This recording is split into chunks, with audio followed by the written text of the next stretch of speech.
Don Lebatard. Greg Cote of the Miami Herald is in with us today. We were just having a raging argument about who made bald cool. He is alleging that Kojak did, Telly Savalas. Stugotz. I mean, I have a list here. Bruce Willis certainly deserves to be on that list. Well, Yul Brynner. Wait a minute. No. Yul Brynner's actually a good one. Yul Brynner's good. Yes, that's a good one. Man, nobody thinks of Yul Brynner as cool. Oh, yeah, Brenner. The only man ever named Yul, Y-U-L. Not like Yule Log. He doesn't need the E. He's cool with just Y-U-L. Right. Yul Brynner. Good point. Fantastic. Yep. This is the Don Lebatard Show with the Stugotz on ESPN Radio. ESPN Radio is presented by Progressive Insurance. Guest on the Dan Lebatard Show appear via the Shell Pennzoil Performance Line. Here's your SportsCenter update. According to Adrian Wojnarowski, the Orlando Magic have traded Serge Ibaka to the Toronto Raptors for Terrence Ross in a 2017 first-round pick. The Cleveland Cavaliers have announced that Kevin Love will undergo a scope on his left knee and will miss 6 weeks. And finally, in 2018, Spike TV will be no more, as Viacom has announced plans to rebrand it into the Paramount Network. For all the latest headlines and information, tune in the SportsCenter on ESPN Radio all throughout the day. Apologies, I wasn't listening to you. Did you mention that Ibaka has been traded? Yes, I did. To who? Toronto. So Cody wasn't listening either. Was anyone? Okay, I was not listening. I just wanted to make sure that people knew that. We apparently, because we're all wearing I'm with Oakley shirts, apparently we're going to get Charles Oakley here sometime before 1 p.m. Eastern. Yesterday, or last week, a big argument broke out among us about who should be in the Hall of Fame, what punctuation should be in the Hall of Fame if there were a Grammar and Punctuation Hall of Fame. Mignon Fogarty is the grammar girl on Twitter. She knows these things. You can check out her website, quickanddirtytips.com. Quickanddirtytips.com. Okay, Cody. Yes. Your argument is what should be in the Punctuation Hall of Fame? I mean, you have to start with the comma and the period, I would think. Those are the all-timers. That's Babe Ruth and Michael Jordan. Okay, but what else? How many did you put into the Hall of Fame? How many? I would put an exclamation point, a question mark. I say that's the only 4. What did you argue for last week? You argued for the ampersand last week. Yeah, I love the ampersand. Man, you don't listen to things in this segment. Yeah. You don't remember what you said last week. I love the ampersand. You are doddering, man. Just doddering. I argued last week that there can only be 4 in the Hall of Fame, and you put the ampersand in. It's not even a form of punctuation. I just like the word. It's why we're having her on, because if you're just shut up for the rest of the segment. Well, I mean, we have a grammar expert. Let's let her name the Punctuation Hall of Famer. How about the 3 dots? The ellipses. I was trying, Greg, I was trying to get the conversation started again, and the reason for having the conversation, you don't even bleep and remember. German umlaut would be in my International Hall of Fame. All right, so Mignon Fogarty is on with us now. Quickanddirtytips.com. Hi. What a jerk. I'm sorry. I'm sorry that you had to hear all that, Mignon. You deserve better. Well, I was all prepared to tell you that the ampersand isn't a punctuation mark, but you beat me to it. Yeah, it's not a punctuation. Why isn't it? Because it's not punctuation. Well, what's it considered to be? Let the guest answer. It's a symbol. A symbol? So if you broaden it to the symbol Hall of Fame, then you could include the ampersand. Doesn't belong in that either. Oh, I think so. Put it in there. Guillermo, put it in there. Does the ampersand belong in the Symbol Hall of Fame? How about the 3 dots? The ellipsis. So what's your argument? Why would you include them? Because I use it a lot. It feels like a bridge. It feels like if I use those things, I can use less words. And for me, less words is a good thing. So it's like a fewer words, whatever, man. So it feels like a bridge to my next sentence, you know? I use it a lot. So like in basketball, that would be a good passer. Yeah, exactly. Nice. Well, what's your first ballot Punctuation Hall of Fame? How many things should be in the Punctuation Hall of Fame? The number. I don't know, 4 maybe. You don't want to put them all in. Mm-hmm. I agree. There aren't that many. I can't. If you weren't, it is comma, question mark, exclamation point, period. If you had to put in a 5th, who are you putting in? Oh, I really like this semicolon because it's underappreciated. Like people don't use it much. But it serves this great function. But I agree, the comma is number 1. The comma does everything. The comma's number 1?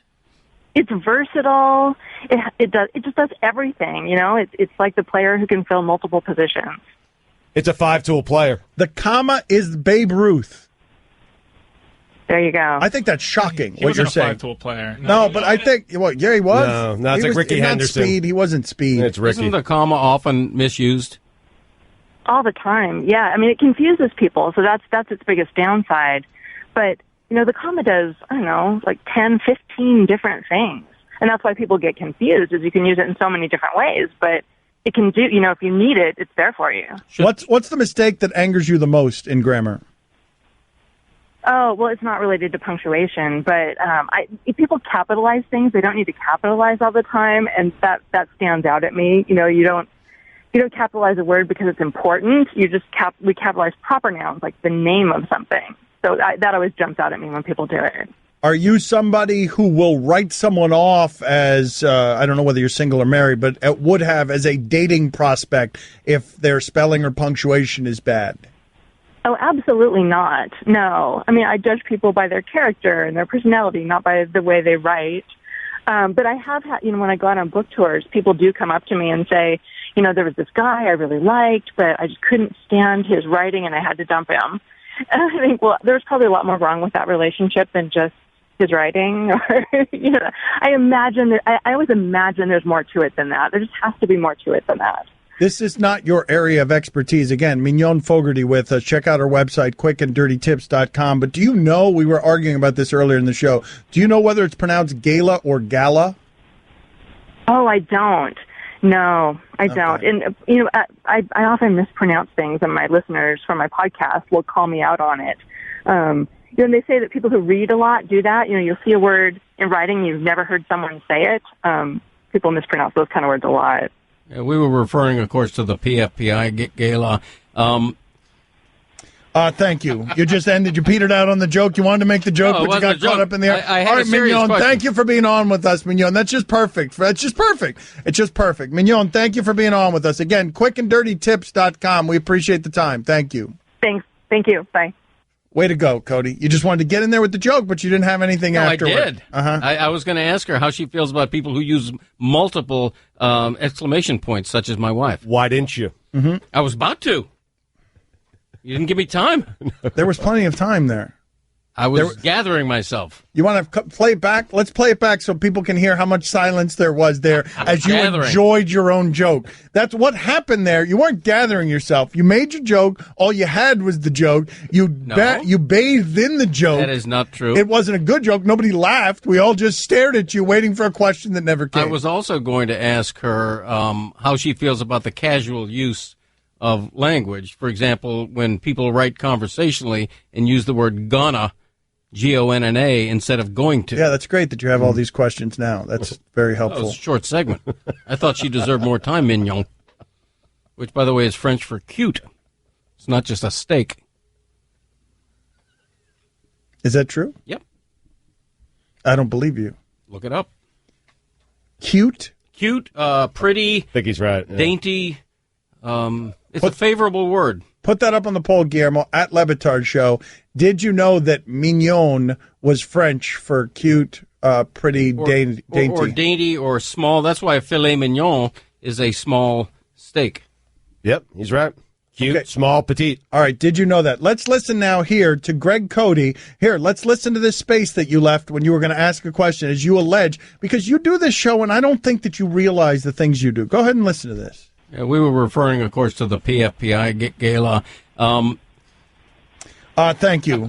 That's you. You cut me off. No, I didn't cut you off. I was coming in with my multiple exclamation point question. Let's listen to this again. And then and by the way, I'm also watching you. You moved away from the microphone and you were laughing at your own joke. You weren't anywhere near the microphone. No, that's wrong. Yeah, we were referring, of course, to the PFPI gala. Thank you. And I'm about to say, how do you feel about the egregious use of multiple exclamation points? Greg, I normally side with you, but I'm sitting You weren't near the microphone. You threw in your joke, and all you cared about was your joke. I was cut off. Listen to it. Listen. Yeah, we were referring, of course, to the PFPI gala. Thank you. It's called a creative use of white space. You were cut off by dead air? It's white space. We were just staring at you. You were nowhere near the microphone. And I was about to come in with my question. Cut me off. Rude.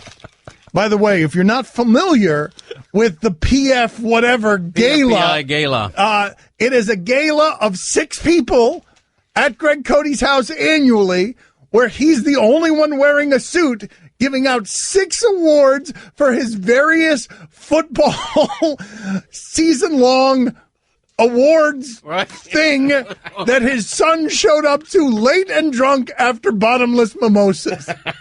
And by the way, when I want to get into an Oh, STFU!